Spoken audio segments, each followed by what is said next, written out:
Welcome to the Fortified Life podcast, where we learn how to develop a dependency on Jesus in the marketplace. From the boardroom to the bathroom, God is with you.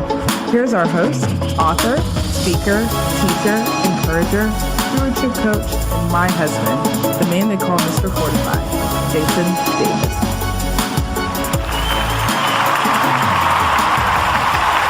What's going on, everybody? What is going on? Welcome to the Fortified Life podcast. My name is Jason Davis, aka Mr. Fortify, and I'm excited to be back for another episode. Here on the Fortified Life, we talk about how we build our dependency on Jesus and the marketplace. And we do that by bringing guests on who are unashamed, and they are actively, I say actively, they are listening and hearing from God and making kingdom decisions day to day, whether blue collar, white collar, whether they're an influencer, a CEO, an author, a coach, they're doing it. And we can learn a lot from their stories and their experiences. And it's no different tonight. And I got to tell you, tonight's going to be awesome, folks. This is a powerful woman of God that is our guest tonight. But before I bring her on, let me introduce her to you.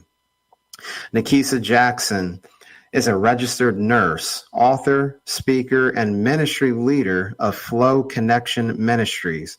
She is the founder of Aniyah Space, an organization dedicated to helping women living with HIV. She also coaches women on how to develop their relationship with God, to walk boldly and confidently in what they have been called to do.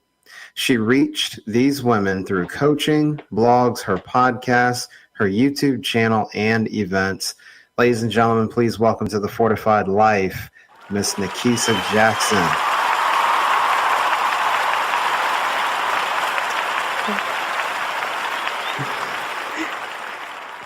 What's going on, Nakeisa? Hi, Jason. I'm so excited to be here on your podcast and to just share tonight. So I'm doing well on this Wednesday evening. How are you? I am good. I love it, Nakeisa. This has been a long time coming.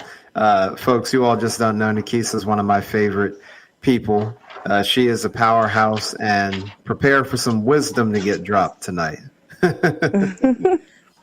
So, Nakeisa, God has graced you to have your hand in so many different things. You know, being a registered nurse, author, a speaker, a minister, and the founder of a nonprofit. But Nakeisa, it wouldn't be right if we didn't take a trip back. One of the most powerful things about your story is your testimony. So just unpack that for us a little bit, how your testimony plays a role into everything that you do now. Yes, so I would love, that's a really great question. And just thank you for the accolades. I feel like you do a lot too. So it's always good to watch what you do, because I know, like, okay, I'm not alone in this and all the things that God has called me to do. But I will take it back to where I first started even thinking I had something to share. And so this was my first year of college. And I'm 18 years old. It's my first time being out of my parents' house, and I'm just excited. I go to school right down the street to Alabama. I'm from Georgia, originally from Atlanta, and I still live here. And I went to Alabama. I went to Tuskegee. I had a good time. It was a really new experience. But in the middle of my first year, something shifted for me. And what that was I started to not feel well maybe January. It was second semester of my first year. And I didn't feel well, and I didn't know what was going on. And, you know, we're in dorms, so I'm like, everybody's getting sick, but nobody around me was getting sick. I had like flu-like symptoms. And so people were helping take care of me, because I was the only one sick, actually. And a few months later, I went to the health department, where they test you for everything at the health department if you've never been. And I was used to getting tested and doing things like that, because that's one of the things that I was taught in sex education, was to get tested. That's all I knew. So I was comfortable getting tested, and I didn't think anything of it because I had never gotten a call before. So I'm thinking that everything is fine. There shouldn't be any issues. But I got a call back from a gentleman a couple weeks later, And he started asking me these questions. I didn't know what he was talking about. I started feeling confused. I was anxious. And I was like, what is this man talking about? Why is he call? I've never gotten these call back. And so he was like, I need you to come in as soon as possible.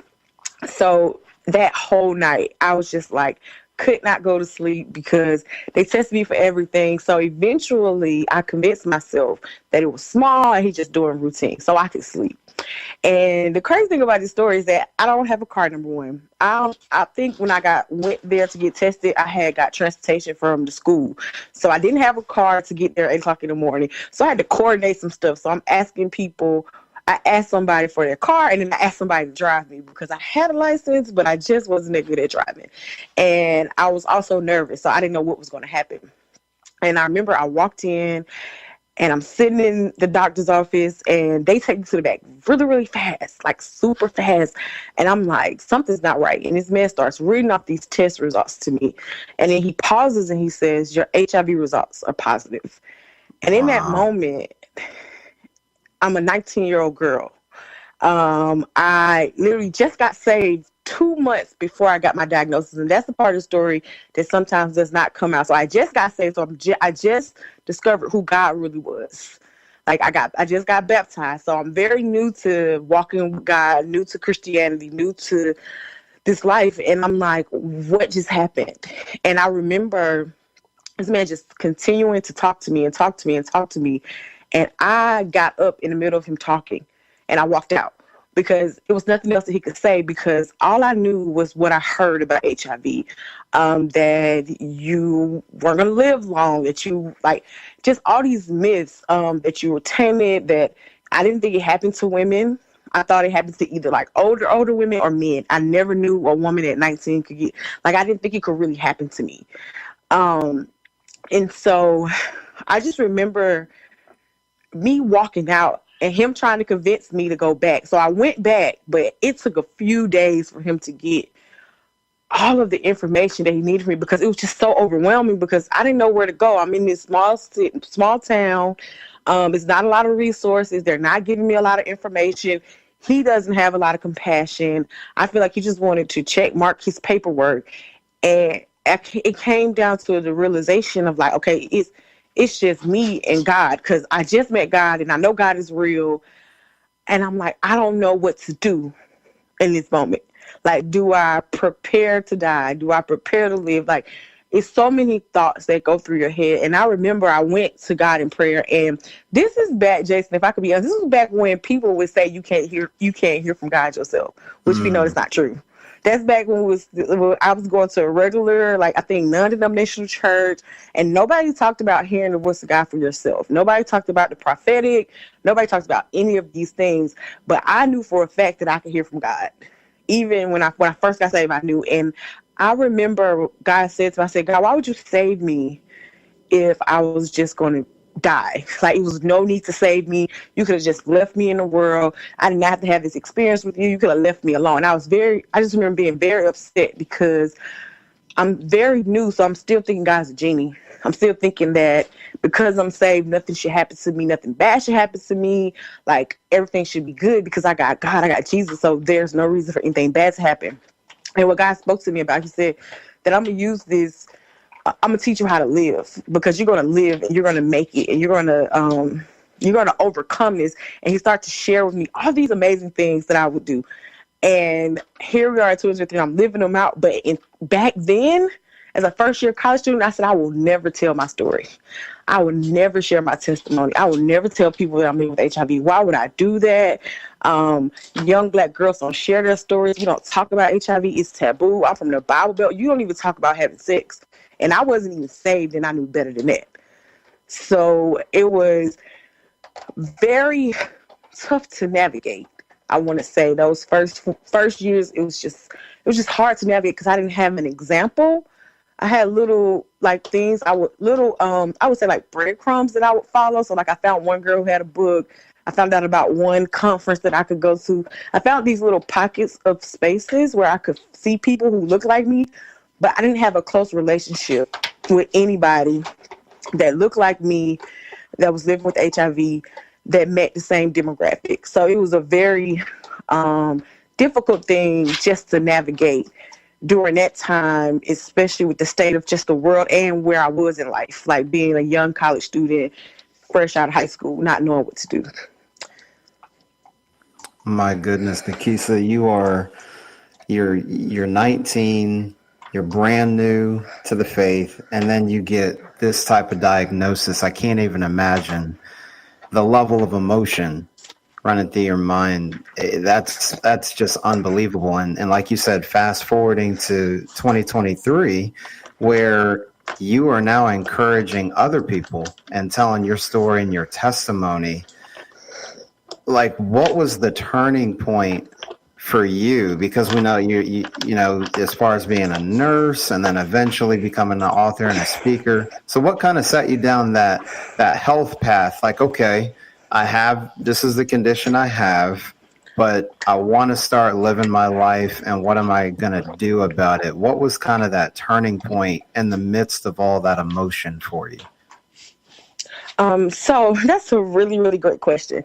So what led me down this path of health was actually God. So once I got the realization that I was going to live, I started to all of a sudden feel like I was supposed to go to nursing school.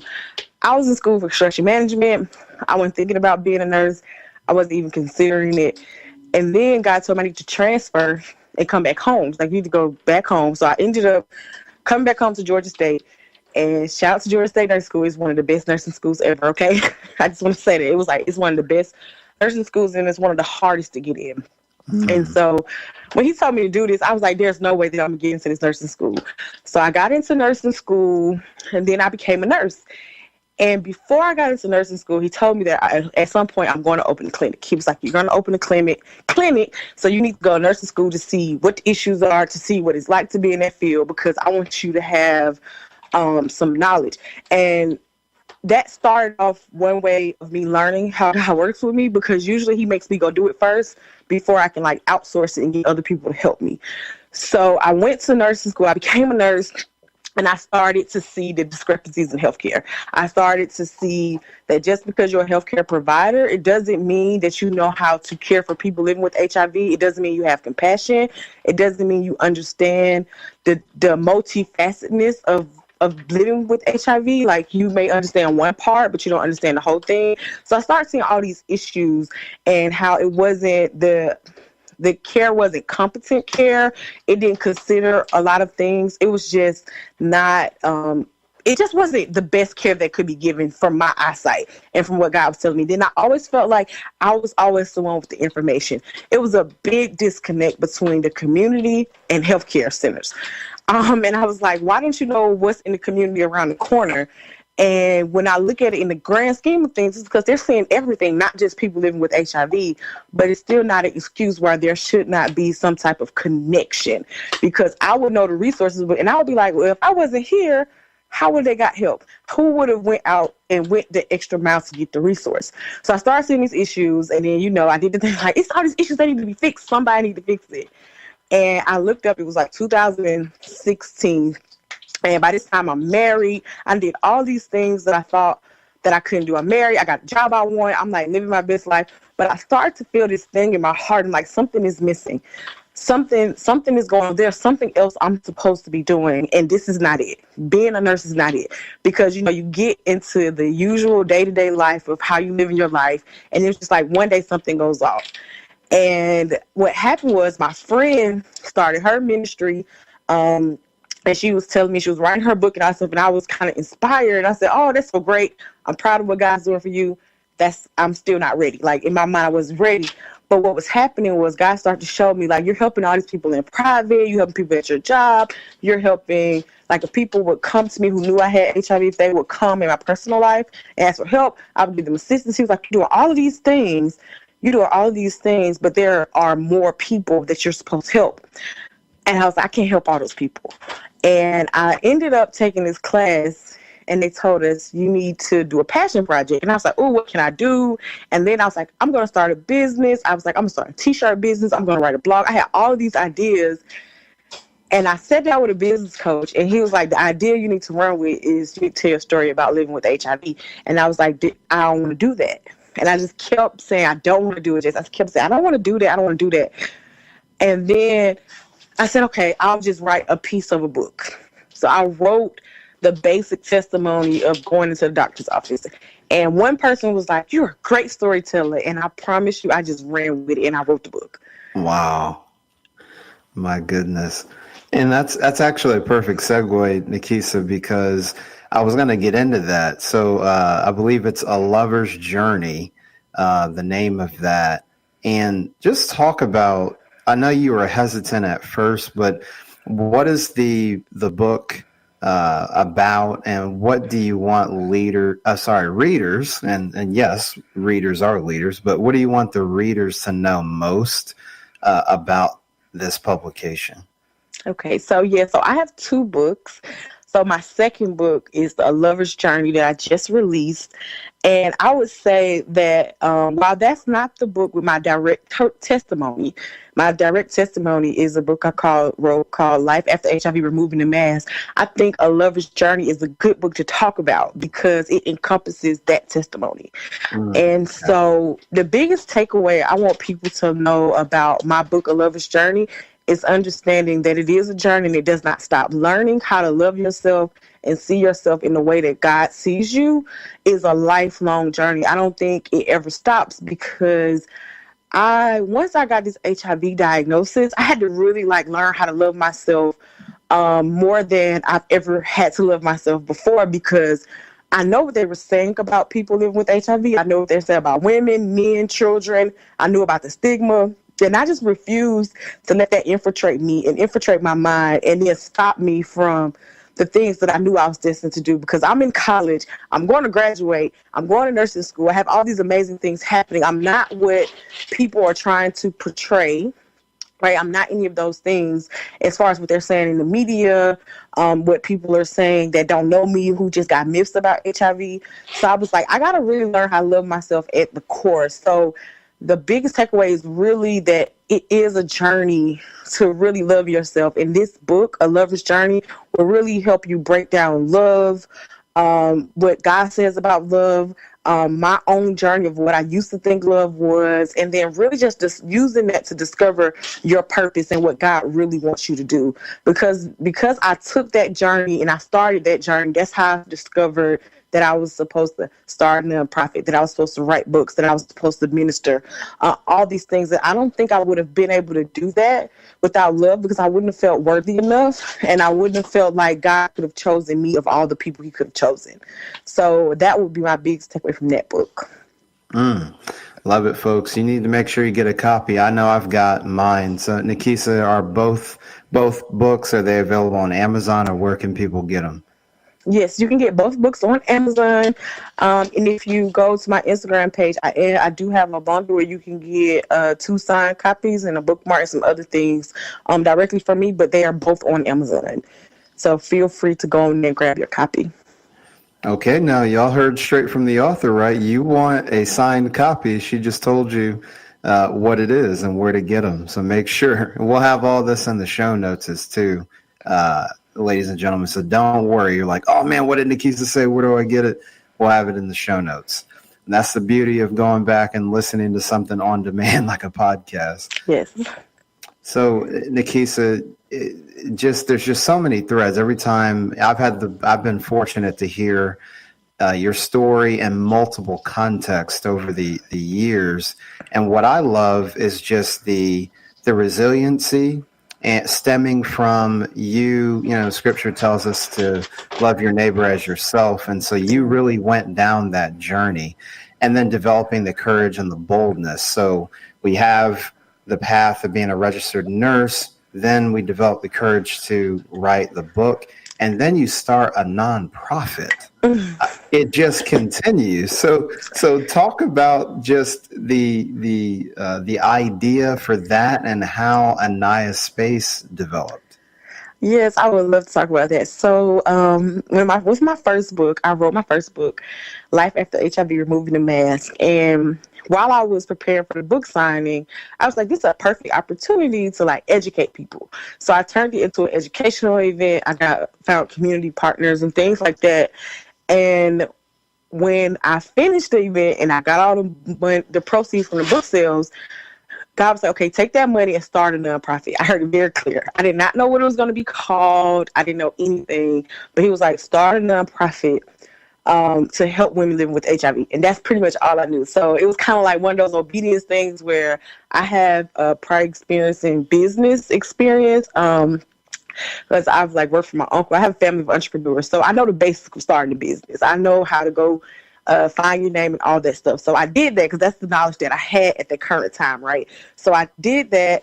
I got all the paperwork that I could get with the amount of money that I had. And I just kind of sat there and I was like, I don't know what to do now, God. All these people are asking me to speak. People are asking me to come out of state to do vendor events, to sell my book.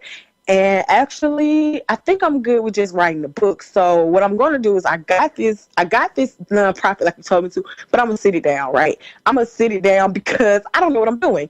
And I don't want to look like a fool. I don't want to embarrass myself. And wasn't the book enough? And I was like, the book wasn't enough. It was just the start. You sharing your story about HIV wasn't even enough. Like, it's time for you to take this to the next level.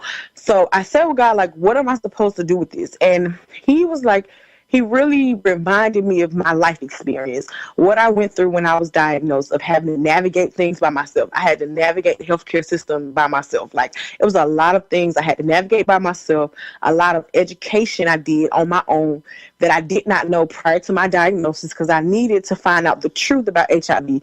I had all of these resources, and because I'm the type of person that when she needs something, she's going to go find it. I had made all these partnerships in the community. So I started finding places. I started finding these women that were living with HIV. And because I shared my story so publicly, which I don't think I mentioned, before I put out a book, I shared my story on YouTube.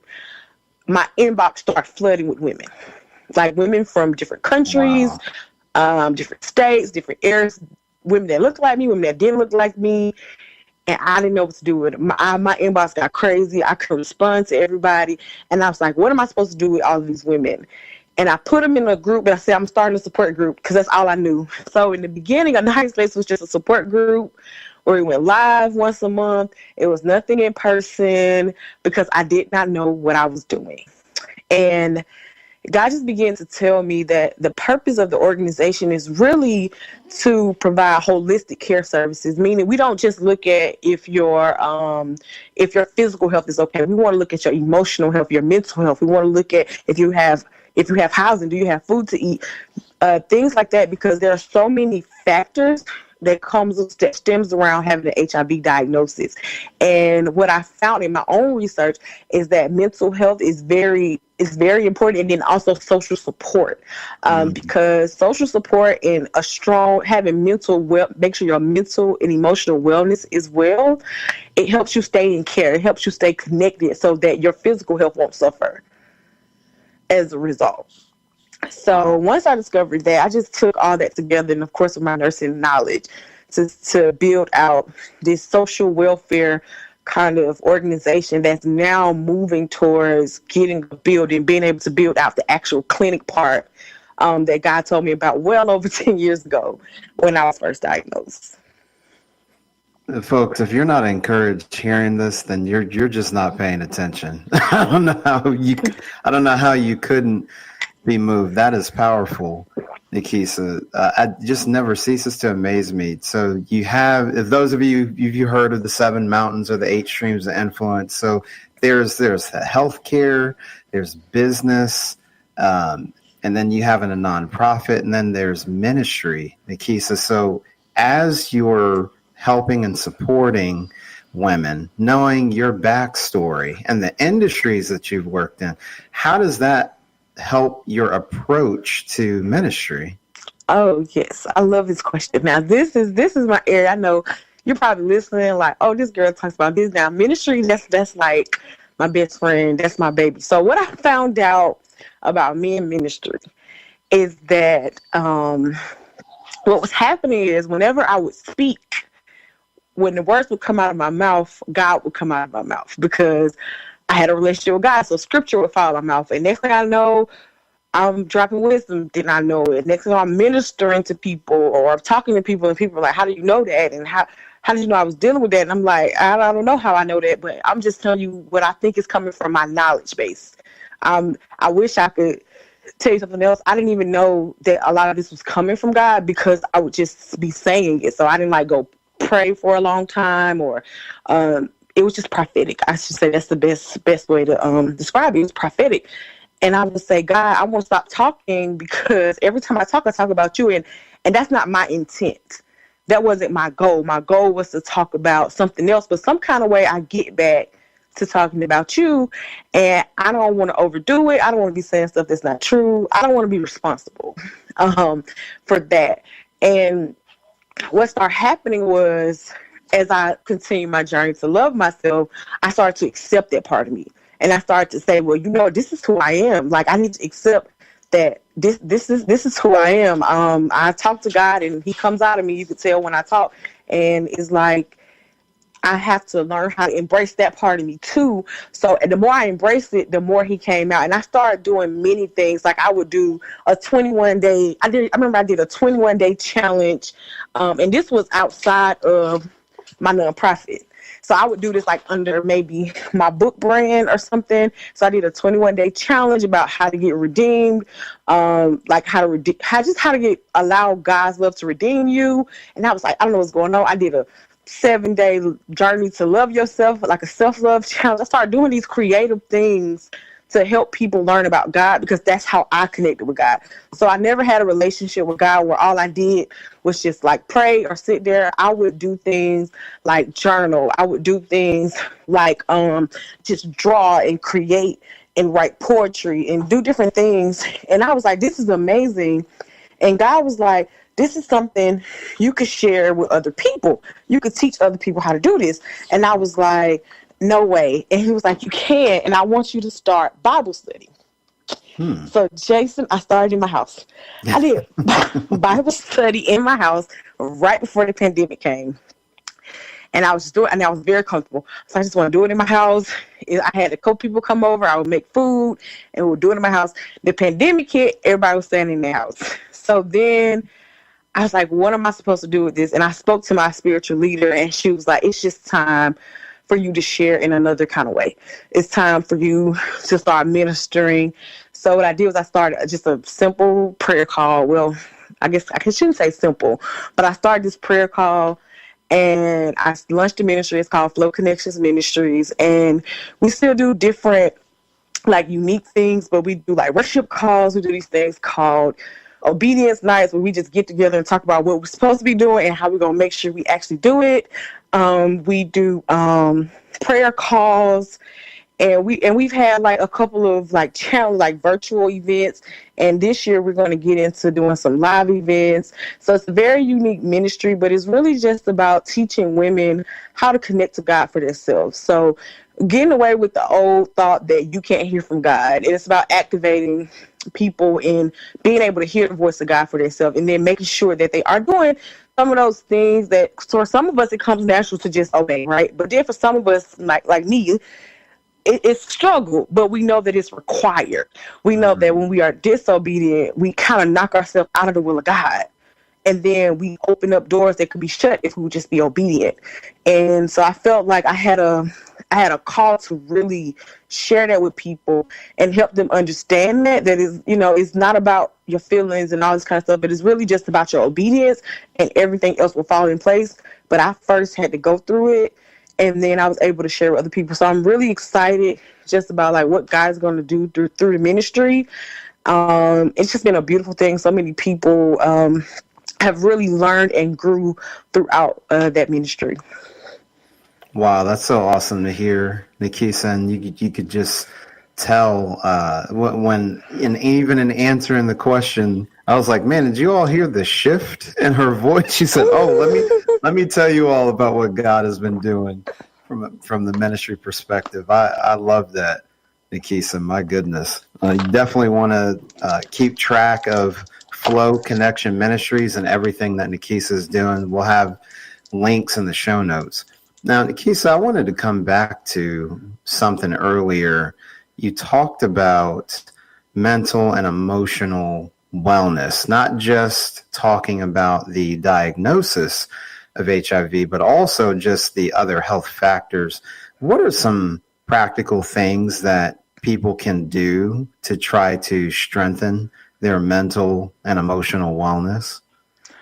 So I can say a lot of things, but I'm figuring I'm have about three things to say. The first thing is I would say is that we all have to be self-aware, and that may not be the easiest for everyone, but one thing is just always checking in with yourself. Like, how am I actually feeling today? How am I actually doing today? Have I been rested? Did I sleep well? Like, really taking a look at yourself, because sometimes we're getting overwhelmed and we are being super hard on ourselves because of other factors. So, for example, I'll give you a real example. You've been up all night working on your business. You get 3 hours of sleep. So in the morning, you're like, I gotta go. But you're really feeling anxious and worried, and you really need to rest. But because you didn't check in with yourself, you're just continuing your cycle. So it's really like you've been up for days and days and days nonstop, and you haven't really had a break. And then if you're anything like me, sometimes, like, I like to be productive. So when I'm not productive, sometimes I tell myself I'm being lazy. But because I check in, I can rectify it and say, no, I'm not being lazy. I've been working 3 or 4 days straight. I've been out of town. I had a speaking engagement. I've done all this. I haven't rested. And so then I can overcome the battle of the mind. So the first thing is really just checking in with yourself. And the second thing is journaling. I don't care if it's just one line and you say today is hard, or one line today is great, or I'm thankful for life today.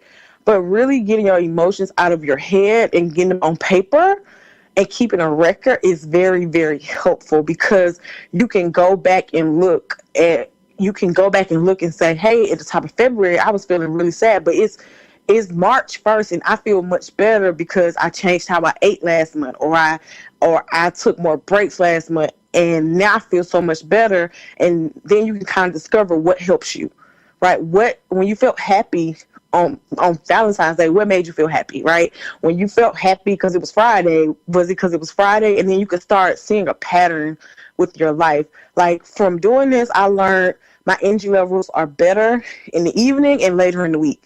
So you know what I did? I changed my schedule as a result. So it helps me navigate some of the things that naturally happen with me and my moods and how I feel throughout the week.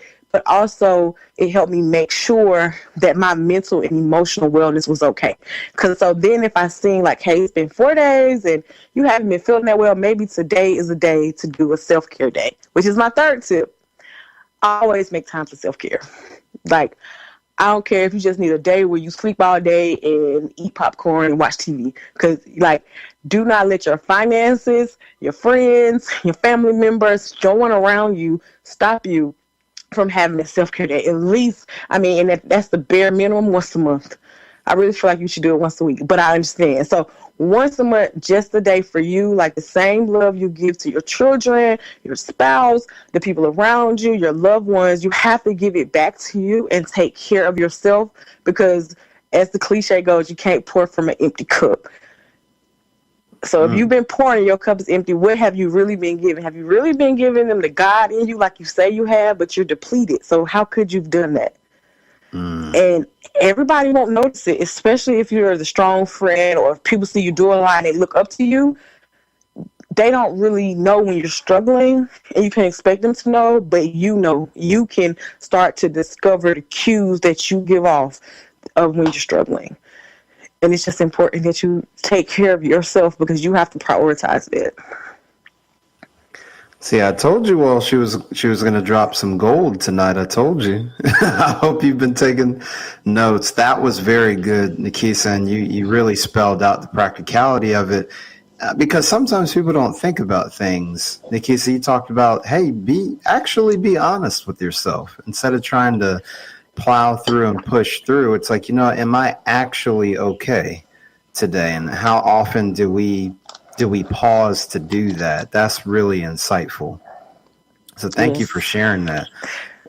Keisa, one of the things that's been bouncing around in my mind during our conversation is the way that God moved in your life and how you have not allowed the stigma of HIV to prevent you from doing anything God has called you to do. And you've been very transparent about that journey.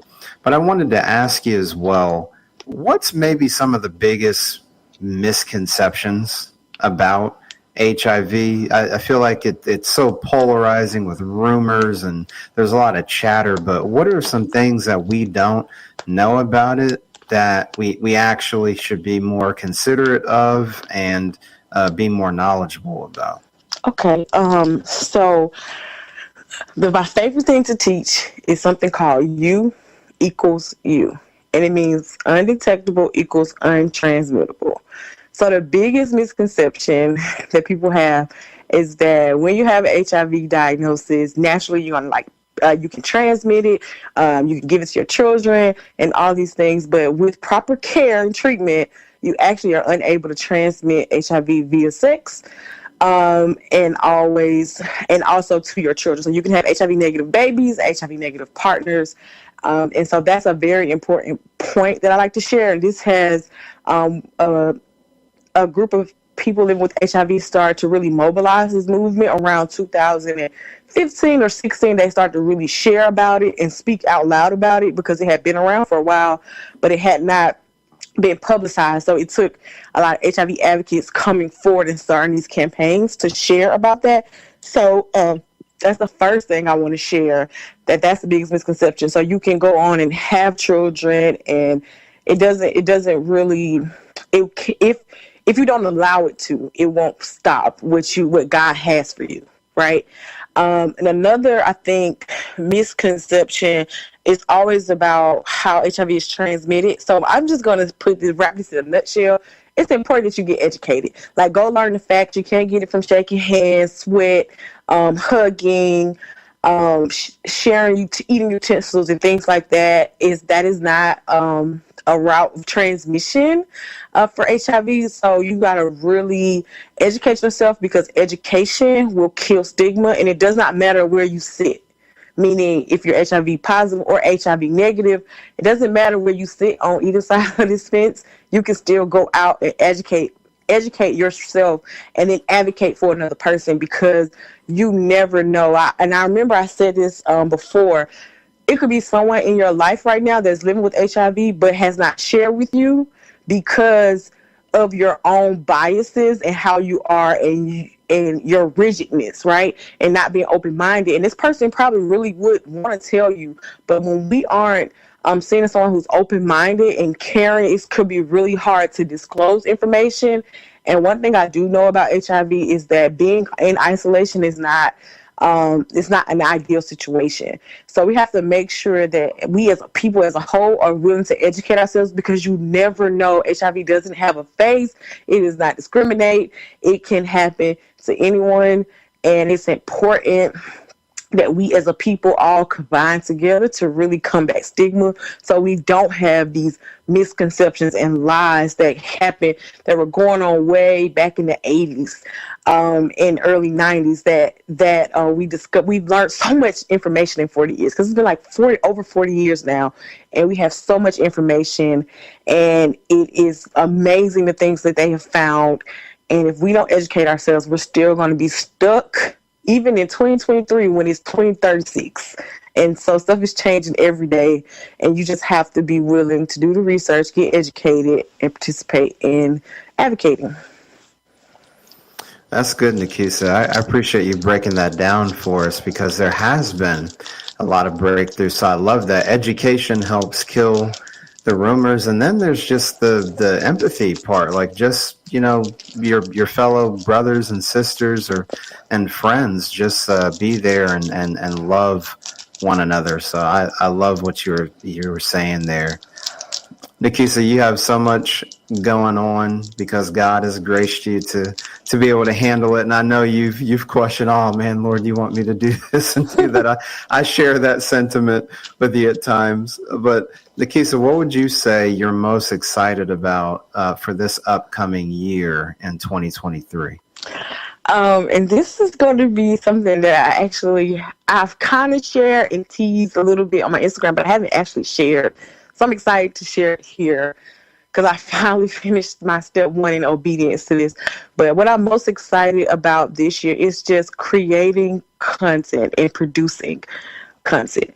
So I have written some poetry, And apparently, I kind of feel like you, Jason, it has to be an album. So I'm like, I don't know how I'm going to do that. Now, I have snuck and done poetry on my podcast before, which I've put down. I need to pick it back up. But I've snuck and done it on there. I used to do this little segment and like throw a poem at the very end. So it's like if you listen to my whole podcast, you can catch it. And I did it for like 2 years. And then God was like, no, it's time. So he started telling me last year. So I finally got to the 10th poem because he was like, just do 10. He gave me a theme. And so it's going to be entitled, I Am Not Fragile. And it's going to be 10 poems behind some beats. And so I haven't got really far in it, but I'm really excited to get that out. And also I wrote a play and I have more books to come. So I'm just really excited to create content.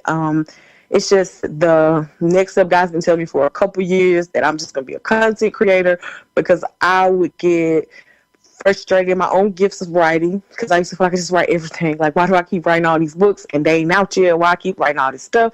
It's not out yet. Why I'm creating all these things? And God was like, this is the year to produce a lot of things I created in years before. So that's what I'm most excited about, just to create, and most excited about the poetry album because it's something new. I've never produced music before, so or portrait music and behind it. So I'm excited about it. And I'm excited for you. Listen, folks, people debut things here on the Fortified Life. It's about the third or fourth time somebody was like, wow. Well, Jason, I'm going to go ahead and I'm going to break this here. So listen, that's why you all got to tune in. You never know what our guests are going to bring. They bring freebies and debut books and podcasts. I love that, Nakeisa. And I know I'm looking forward to your poetry as well as some of the other plays and things you're going to write. And I will definitely be praying for you. It reminds me, Nakeisa, because about 1.5 years ago, I did my first song as well. And it was some spoken word and poetry. So I remember I share that with you. I'm like, Lord, I don't know. But when he gives it to you, he gives it to you. Yes. Well, Nakeisa, we are out of time, and I have thoroughly enjoyed this conversation. And I know that anybody listening, you all need to go back and listen to this on demand when we get it posted. But Nakeisa, where can people reach out to you? How can listeners connect to everything that you're doing?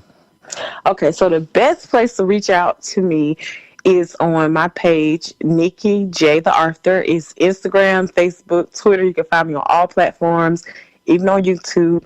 And then you can get connected to the rest of my pages. So if you want to get connected to the ministry, if you need support groups, I'll definitely get you that link. It's aniyahspace.org, and that's where you can find out more about how to give and how to connect with us and support the work that we're doing. But Nikki J. the Author is the best way to find me on social media. It's just the easiest. And that's Nikki, the letter J, the Author. So that's the best place to find me. All right. Well, folks, you know where to find her now. So that means when she releases her plays and poetry, it's time to go support. I know that I will. But Nakeisa, just greatly appreciate you coming on the Fortified Life here tonight. Thank you so much, Jason, for having me. For sure. Folks, you know how we leave things. That's all we have for tonight, but we'll be back for another week, another episode, another person who is unashamedly living out their faith in the marketplace. From the boardroom to the bathroom, God is with you. Don't compartmentalize your faith in the marketplace. We'll see you next time on the Fortified Life podcast.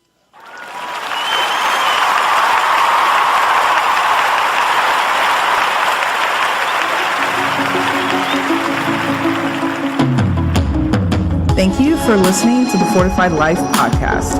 You can catch us live on Wednesdays at 8:30 p.m. Eastern Time and on demand. Check out fortifiedlifepodcast.com for more details.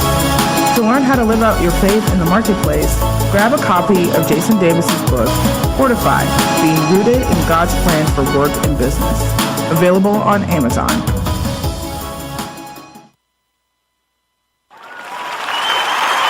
You're listening to Your Slide Worldwide Podcast. You've decided to move and picked the neighborhood you prefer, but how much home can you afford? Which loan term is best? Start by contacting an Arundel Federal Savings Bank loan officer to get the numbers you need and a pre-qualification letter to present to your realtor. No cost to you. Whether building or buying, Arundel Federal wants to be the local community bank that you trust and think of for your home mortgage. Contact us today at arundelfederal.com. A pre-qualification is not a loan approval or commitment to make a loan. Additional terms and conditions apply. Member FDIC and equal housing lender at MLS number 671636. Everyone loves TV Dad. On the next TV Dad, presented by Progressive, TV Dad explains becoming a man. Son, it's time we had the talk. Okay, TV Dad. You know, drivers who switch and save with Progressive could save hundreds. Oh, is that why my voice is changing? That's a question for your health teacher. Listen to your TV Dad. Drivers who switch and save with Progressive could save hundreds. Progressive Casualty Insurance Company and affiliates. Potential savings will vary.